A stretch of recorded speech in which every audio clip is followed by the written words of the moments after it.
Dinesh Gangasani. Welcome to my channel. Think about this. ఎట్టుపోతుంది మన రాష్ట్రం. శాంతి భద్రతలు క్షీణించడం జరుగుతుంది ఈ రాష్ట్రంలో. ఈ 8 నెలల కాలంలో ప్రశ్నించే గొంతుకలపైన దాడులు జరుగుతున్నాయి. ఈ రోజు కొండారెడ్డిపల్లిలో రేవంత్ రెడ్డి సొంత గ్రామమైన కొండారెడ్డిపల్లిలో 2 మహిళా జర్నలిస్టుల మీద దాడి చేయడం జరిగింది. ఇంతకుముందు ఇలానే రేవంత్ రెడ్డి గవర్నమెంట్ను ప్రశ్నిస్తున్నటువంటి చిలుక ప్రవీణ్ జర్నలిస్ట్ శంకర్ల మీద కూడా దాడి జరిగింది.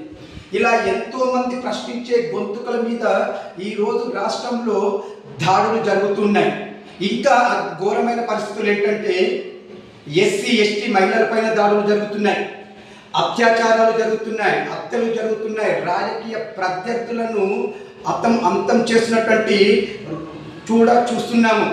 ఏం జరుగుతుంది అనేది రాష్ట్రంలో ఒక్కసారిగా ఆలోచిస్తే ఈ 8 నెలల కాలంలో రేవంత్ రెడ్డి గారి పరిపాలనలో శాంతి భద్రతలు మరీ దిగజారాయని చెప్పడానికి ఇంతకంటే మించినటువంటి ఉదాహరణలు కనబడవు.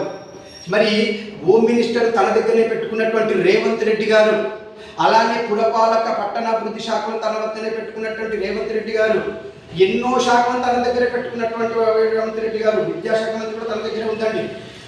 మరి ఏ రంగం ఎట్టుపోతుంది, అసలు రాష్ట్రం ఏం జరుగుతుంది, అసలు ఏ పరిస్థితిలో రాష్ట్రం ఉంది, అసలు కనీసము ఆలోచన చేస్తున్నారా అని నేను ఇక్కడ నుండి క్వశ్చన్ చేస్తున్నాను. ఒక్కసారిగా ఆలోచించండి తెలంగాణ ప్రజలారా. ఈ 8 నెలల కాలంలోనే ఇంతలా మన రాష్ట్రంలో శాంతి భద్రతలు క్షీణించాయంటే వచ్చే 5 ఏళ్లలో మన రాష్ట్ర పరిస్థితి ఎలా ఉంటుందో ఒక్కసారిగా మీరే ఊహించుకోండి. నేను ఈ రోజు నుండి చెప్తున్నాను, రేవంత్ రెడ్డి గారిని నేను అనుకున్నాను, సరే ఇప్పటి నుండి ఎందుకు తనని క్వశ్చన్ చేయాలని చెప్పేసి చాలా మటుకు ఆగానండి. కానీ ఇప్పటి నుండి ప్రతిరోజు సందర్భం వచ్చిన ప్రతిసారి, తను తప్పు చేసిన ప్రతిసారి రేవంత్ గవర్నమెంట్ని నా ఛానల్ తరఫున నేను ప్రశ్నిస్తూనే ఉంటాను. ఎన్ని దాడులు జరిగినా ఎన్ని జరిగినా ఆగే ప్రసక్తే లేదు. This is Dinesh. Please subscribe my channel. ఇంకా నా ఛానల్ ఎవరైనా సబ్స్క్రైబ్ చేసుకొని ఉంటే వాళ్ళు ఉంటే సబ్స్క్రైబ్ చేసుకోండి. నన్ను ఎంకరేజ్ చేయండి, సపోర్ట్ చేయండి.